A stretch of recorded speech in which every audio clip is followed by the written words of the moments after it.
सादर जय सियाराम। प्रिय दर्शकों, सूर्यादि नवग्रह जन्य पीड़ा से बचने के लिए एवं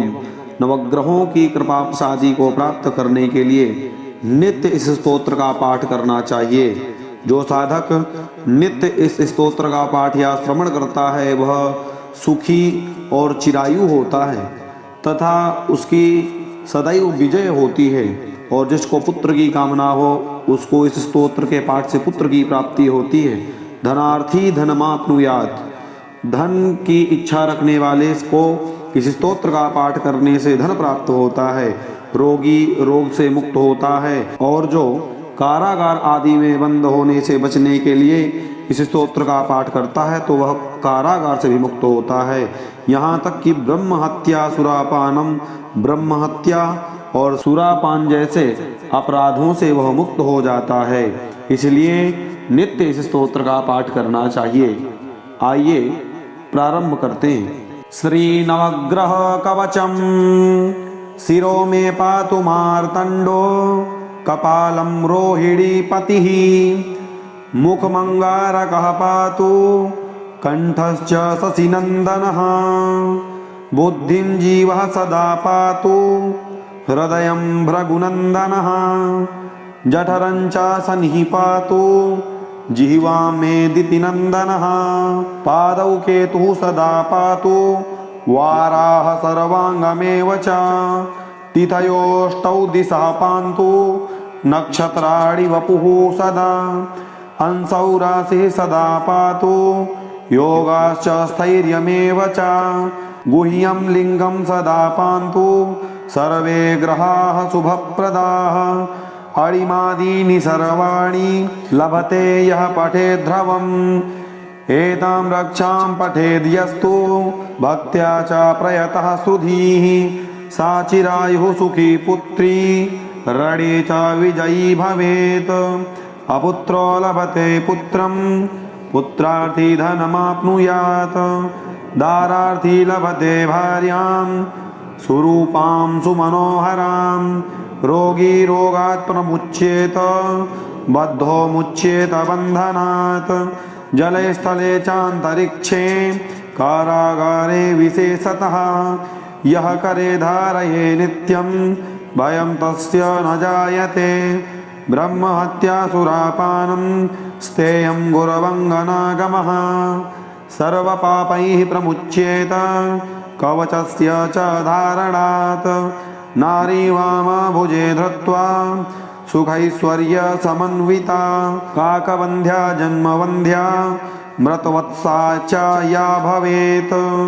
वहवपत्या जीववत्सा, कवचस्य प्रसादतः। इति ग्रहयामले उत्तरखण्डे नवग्रह कवचं समाप्तम्। श्री नवग्रह कवचम् शिरो में पातु मार्तंडो, कपालं रोहिणीपतिः, मुखमंगारकः पातु, कंठश्च शशिनंदनः, बुद्धिं जीवः सदा पातु,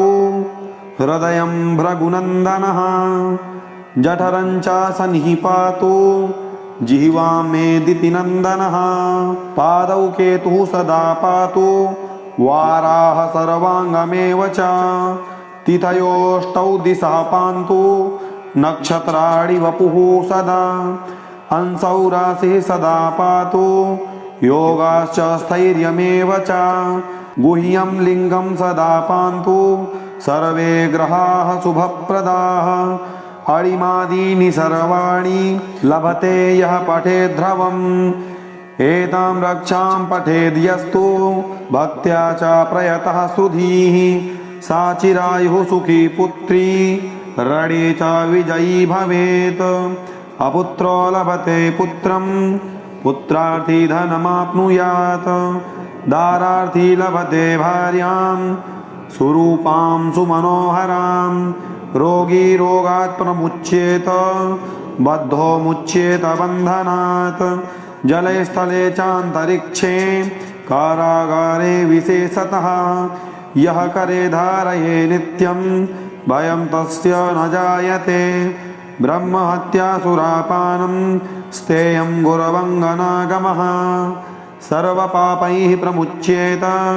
कवचस्य च धारणात् नारीवामभुजे धृत्वा सुखैश्वर्य समन्विता काकवन्ध्या जन्मवन्ध्या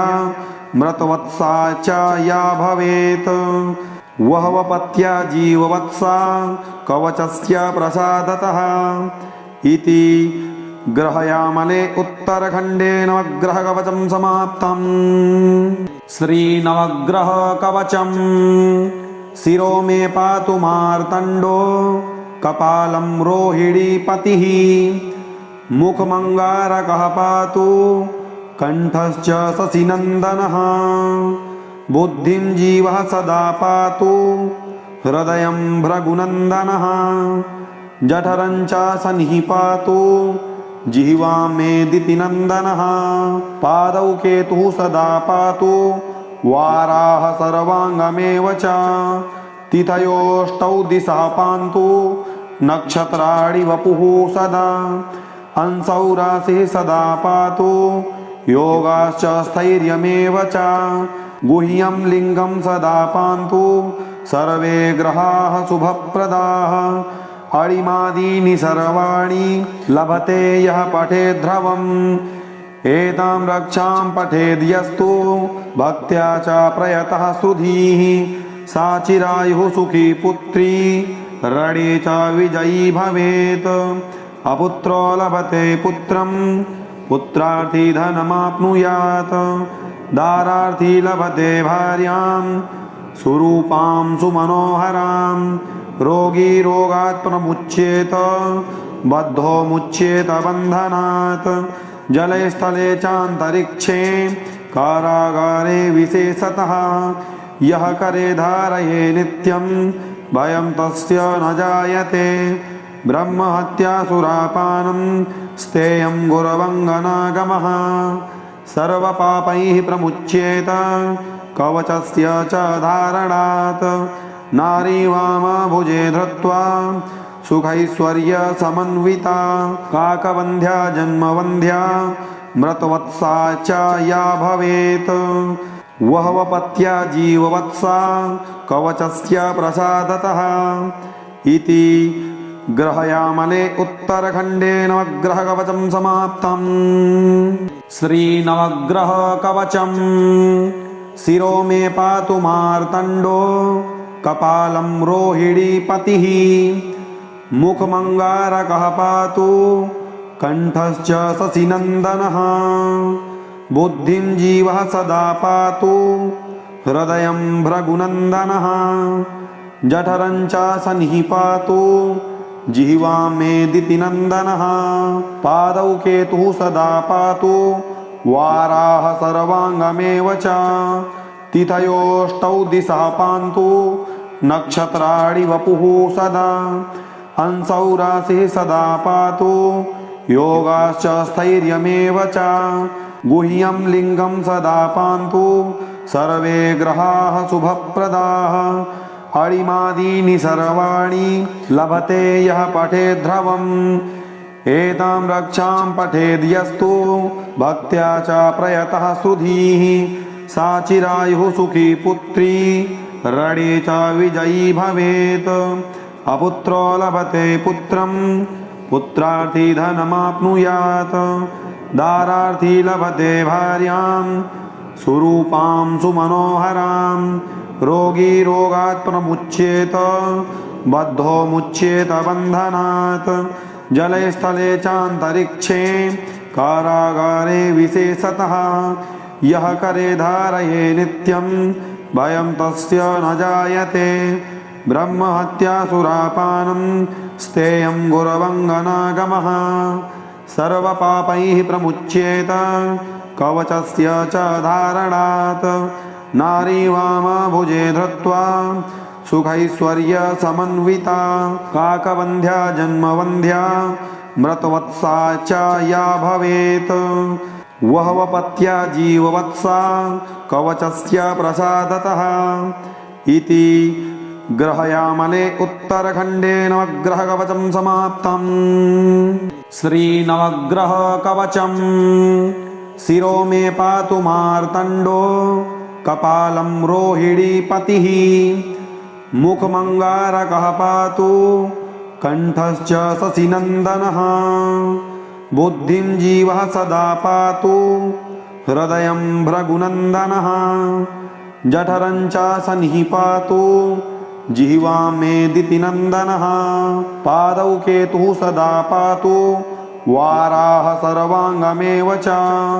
तिथयोष्टौ दिशः पान्तु नक्षत्राणि वपुः सदा अंसौ राशिः सदा पातु योगाश्च स्थैर्यमेव च गुह्यं लिङ्गं सदा पान्तु सर्वे ग्रहाः शुभप्रदाः अणिमादीनि सर्वाणि लभते यः पठेद् ध्रुवम् एतां रक्षां पठेद्यस्तु भक्त्या च प्रयतः सुधीः सा चिरायुः सुखी पुत्री रणे च विजयी भवेत् अपुत्रो लभते पुत्रं पुत्रार्थी धनमाप्नुयात् दारार्थी लभते भार्यां सुरूपां सुमनोहरां रोगी रोगात् प्रमुच्येत बद्धो मुच्येत बन्धनात् जले स्थले चान्तरिक्षे कारागारे विशेषतः यः करे धारये नित्यं भयं तस्य न जायते ब्रह्महत्यासुरापानं स्तेयं गुरवङ्गनागमः सर्वपापैः प्रमुच्येत कवचस्य च धारणात् नारी वामभुजे धृत्वा सुखैश्वर्यसमन्विता काकवन्ध्या जन्मवन्ध्या मृतवत्सा च या भवेत् वहवपत्या जीववत्सा कवचस्य प्रसादतः इति ग्रहयामले उत्तरखण्डे नवग्रहकवचं समाप्तम्। श्रीनवग्रहकवचं शिरो मे पातु मार्तण्डो कपालं रोहिणीपतिः मुखमङ्गारकः पातु कंठश्च शशिनन्दनः बुद्धिं जीवः सदा पातु हृदयं भृगुनन्दनः जठरं च शनिः पातु जिह्वा मेदितिनन्दनः पादौ केतुः सदा पातु वाराः सर्वाङ्गमेव च तिथयोष्टौ दिशः पान्तु नक्षत्राणि वपुः सदा अंसौ राशिः सदा पातु योगाश्च स्थैर्यमेव च गुह्यं लिङ्गं सदा पान्तु सर्वे ग्रहाः शुभप्रदाः अणिमादीनि सर्वाणि लभते यः पठेद् ध्रुवम् एतां रक्षां पठेद्यस्तु भक्त्या च प्रयतः सुधीः सा चिरायुः सुखी पुत्री रणे च विजयी भवेत् अपुत्रो लभते पुत्रं पुत्रार्थी धनमाप्नुयात् दारार्थी लभते भार्यां सुरूपां सुमनोहरां रोगी रोगात् प्रमुच्येत बद्धो मुच्येत बन्धनात् जले स्थले चान्तरिक्षे कारागारे विशेषतः यः करे धारये नित्यं भयं तस्य न जायते ब्रह्महत्यासुरापानं स्तेयं गुरवङ्गनागमः सर्वपापैः प्रमुच्येत कवचस्य च धारणात् नारी वामभुजे धृत्वा सुखैश्वर्यसमन्विता काकवन्ध्या जन्मवन्ध्या मृतवत्सा च या भवेत् वहवपत्या जीववत्सा कवचस्य प्रसादतः इति ग्रहयामले उत्तरखण्डे नवग्रहकवचं समाप्तम्। श्रीनवग्रहकवचं शिरो मे पातु मार्तण्डो कपालं रोहिणीपतिः मुखमङ्गारकः पातु कंठश्च शशिनन्दनः बुद्धिं जीवः सदा पातु हृदयं भृगुनन्दनः जठरं च शनिः पातु जिह्वा मेदितिनन्दनः पादौ केतुः सदा पातु वाराः सर्वाङ्गमेव च तिथयोष्टौ दिशः पान्तु नक्षत्राणि वपुः सदा अंसौ राशिः सदा पातु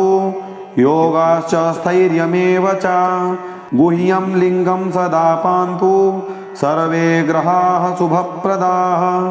अणिमादीनि सर्वाणि लभते यः पठेद् ध्रुवम् एतां रक्षां पठेद्यस्तु भक्त्या च प्रयतः सुधीः सा चिरायुः सुखी पुत्री रणे च विजयी भवेत् अपुत्रो लभते पुत्रं पुत्रार्थी धनमाप्नुयात् दारार्थी लभते भार्यां सुरूपां सुमनोहरां रोगी रोगात् प्रमुच्येत बद्धो मुच्येत बन्धनात् जले स्थले चान्तरिक्षे कारागारे विशेषतः यः करे धारये नित्यं भयं तस्य न जायते ब्रह्महत्या सुरापानं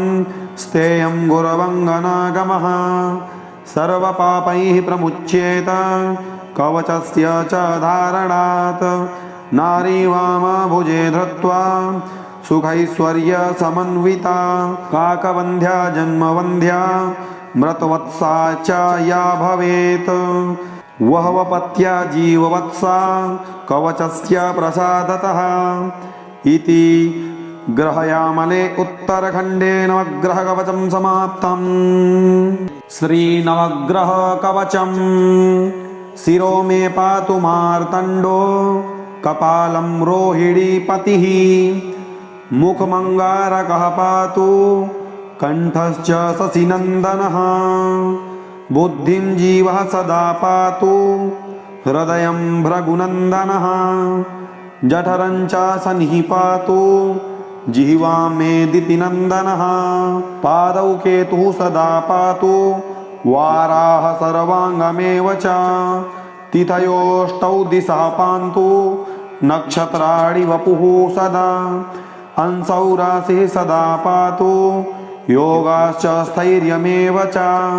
गुह्यं लिंगं सदा पान्तु सर्वे ग्रहाः शुभप्रदाः अणिमादीनि सर्वाणि लभते यः पठेद् ध्रुवम् एतां रक्षां पठेद्यस्तु भक्त्या च प्रयतः सुधीः सा चिरायुः सुखी पुत्री रणे च विजयी भवेत् अपुत्रो लभते पुत्रं पुत्रार्थी धनमाप्नुयात् दारार्थी लभते भार्यां सुरूपां सुमनोहरां रोगी रोगात् प्रमुच्येत बद्धो मुच्येत बन्धनात् जले स्थले चान्तरिक्षे कारागारे विशेषतः यः करे धारये नित्यं भयं तस्य न जायते ब्रह्महत्या सुरापानं स्तेयं गुरवङ्गनागमः सर्वपापैः प्रमुच्येत कवचस्य च धारणात् नारी वामभुजे धृत्वा सुखैश्वर्य समन्विता काकवन्ध्या जन्मवन्ध्या मृतवत्सा च या भवेत् वहवपत्या जीववत्सा कवचस्य प्रसादतः इति ग्रहयामले उत्तरखण्डे नवग्रहकवचं समाप्तम्। श्रीनवग्रहकवचं शिरो मे पातु मार्तण्डो कपालं रोहिणीपतिः मुखमङ्गारकः पातु कण्ठश्च शशिनन्दनः बुद्धिं जीवः सदा पातु हृदयं भृगुनन्दनः जठरं च शनिः पातु जिह्वां मेदितिनन्दनः पादौ केतुः सदा पातु वाराः सर्वाङ्गमेव च तिथयोष्टौ दिशः पान्तु नक्षत्राणि वपुः सदा अंसौ राशिः सदा पातु योगाश्च स्थैर्यमेव च गुह्यं लिंगं सदा पान्तु सर्वे ग्रहाः शुभप्रदाः अणिमादीनि सर्वाणि लभते यः पठेद् ध्रुवम् एतां रक्षां पठेद्यस्तु भक्त्या च प्रयतः सुधीः सा चिरायुः सुखी पुत्री रणे च विजयी भवेत् अपुत्रो लभते पुत्रं पुत्रार्थी धनमाप्नुयात् दारार्थी लभते भार्यां सुरूपां सुमनोहरां रोगी रोगात् प्रमुच्येत बद्धो मुच्येत बन्धनात् जले स्थले चान्तरिक्षे कारागारे विशेषतः यः करे धारये नित्यं भयं तस्य न जायते ब्रह्महत्यासुरापानं स्तेयं गुरवङ्गनागमः सर्वपापैः प्रमुच्येत कवचस्य च धारणात् नारी वामभुजे धृत्वा सुखैश्वर्यसमन्विता काकवन्ध्या जन्मवन्ध्या मृतवत्सा च या भवेत् वहवपत्या जीववत्सा कवचस्य प्रसादतः इति ग्रहयामले उत्तरखण्डे नवग्रहकवचं समाप्तम्। श्रीनवग्रहकवचम् शिरो मे पातु मार्तण्डो कपालं रोहिणीपतिः मुखमङ्गारकः पातु कण्ठश्च शशिनन्दनः बुद्धिं जीवः सदा पातु हृदयं भृगुनन्दनः जठरं च शनिः पातु जिह्वां मेदितिनन्दनः पादौ केतुः सदा पातु वाराः सर्वाङ्गमेव च तिथयोष्टौ दिशः पान्तु नक्षत्राणि वपुः सदा अंसौ राशिः सदा पातु योगाश्च स्थैर्यमेव च गुह्यं लिङ्गं सदा पान्तु सर्वे ग्रहाः शुभप्रदाः अणिमादीनि सर्वाणि लभते यः पठेद्ध्रुवम् एतां रक्षां पठेद्यस्तु भक्त्या च प्रयतः सुधीः सा चिरायुः सुखी पुत्री रणे च विजयी भवेत् अपुत्रो लभते पुत्रं पुत्रार्थी धनमाप्नुयात् दारार्थी लभते भार्यां सुरूपां सुमनोहरां रोगी रोगात् प्रमुच्येत बद्धो मुच्येत बन्धनात् जले स्थले चान्तरिक्षे कारागारे विशेषतः यः करे धारये नित्यं भयं तस्य न जायते ब्रह्महत्यासुरापानं स्तेयं गुरवङ्गनागमः सर्वपापैः प्रमुच्येत कवचस्य च धारणात् नारी वामभुजे धृत्वा सुखैश्वर्यसमन्विता काकवन्ध्या जन्मवन्ध्या मृतवत्सा च या भवेत् वहवपत्या जीववत्सा कवचस्य प्रसादतः इति ग्रहयामले उत्तरखण्डे नवग्रहकवचं समाप्तम्। श्रीनवग्रहकवचम् शिरो मे पातु मार्तण्डो कपालं रोहिणीपतिः मुखमङ्गारकः पातु कण्ठश्च शशिनन्दनः बुद्धिं जीवः सदा पातु हृदयं भृगुनन्दनः जठरं च शनिः पातु जिह्वां मेदितिनन्दनः पादौ केतुः सदा पातु वाराः सर्वाङ्गमेव च तिथयोष्टौ दिशः पान्तु नक्षत्राणि वपुः सदा अंसौ राशिः सदा पातु योगाश्च स्थैर्यमेव च गुह्यं लिङ्गं सदा पान्तु सर्वे ग्रहाः शुभप्रदाः अणिमादीनि सर्वाणि लभते यः पठेद्ध्रुवम् एतां रक्षां पठेद्यस्तु भक्त्या च प्रयतः सुधीः सा चिरायुः सुखी पुत्री रणे च विजयी भवेत् अपुत्रो लभते पुत्रं पुत्रार्थी धनमाप्नुयात् दारार्थी लभते भार्यां सुरूपां सुमनोहरां रोगी रोगात् प्रमुच्येत बद्धो मुच्येत बन्धनात् जले स्थले चान्तरिक्षे कारागारे विशेषतः यः करे धारये नित्यं भयं तस्य न जायते ब्रह्महत्यासुरापानं स्तेयं गुरवङ्गनागमः सर्वपापैः प्रमुच्येत कवचस्य च धारणात् नारी वामभुजे धृत्वा सुखैश्वर्य समन्विता काकवंध्या जन्मवंध्या मृतवत्सा च या भवेत् वहवपत्या जीववत्सा कवचस्य प्रसादतः इति ग्रहयामले उत्तरखंडे नवग्रह कवचम समाप्तम्। प्रिय दर्शकों, सूर्यादि नवग्रह देवताओं के इस सुंदर कवच का जो नित्य पाठ करता है वह संपूर्ण मनोरथों को सिद्ध कर लेता है। उसके जीवन में जितने भी भय शोक संताप हैं वह सब समाप्त होते हैं एवं नवग्रहों की कृपा प्रसादी प्राप्त होती है। नित्य